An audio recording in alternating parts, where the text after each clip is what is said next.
Hello everyone, আসসালামু আলাইকুম। আমি হালিমা চলে আসলাম আলেনচাপ কালেকশন থেকে, অনার অফ আলেনচাপ কালেকশন। আপনাদের জন্য নিয়ে আসলাম খুবই সুন্দর ছোট্ট একটা শর্ট ভিডিও।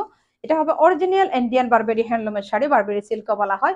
এগুলো ম্যাটেরিয়াল হবে, শাড়ির ম্যাটেরিয়াল হবে সফট অর্গানজার মধ্যে, পুরো বডিতে ডিজিটাল প্রিন্টের উপরে জরি সুতার কাজ করা। এটা পিঁয়াজি কালারের একটা শাড়ি। এই পিঁয়াজি কালার শাড়ির মধ্যে আমাদের কাছে হিউজ পরিমাণ স্টক আছে। আপনাদের যার যেটা পছন্দ ছবিতে ভিডিওতে ভালো করে দেখে স্ক্রিনশট নিয়ে অর্ডারটা কনফার্ম করতে পারবেন, 1 টাকাও অগ্রিম পেমেন্ট ছাড়া।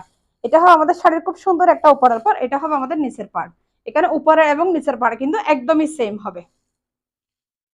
এই যে দেখুন কত সুন্দর একটা শাড়ি, ডিজিটাল প্রিন্ট গুলো দেখেন। আর এটা আমার পরনে দেখে আপনারা হয়তো বুঝতে পারতেছেন অলরেডি এটা শাড়িটা কতটুকু সফট হতে পারে। অর্গানজা বলতে তো অনেক সময় দেখা যায় কুচিগুলো মানে ছড়ানো চিটানো হয়ে থাকে। এটা আমার পরনে কুচিগুলো আপনারা দেখেন একটু, দেখে হয়তো আপনারা তো অনেকটা আইডিয়া করতে পারবেন। তো 1 টাকাও অগ্রিম পেমেন্ট ছাড়া আপনারা অর্ডারটা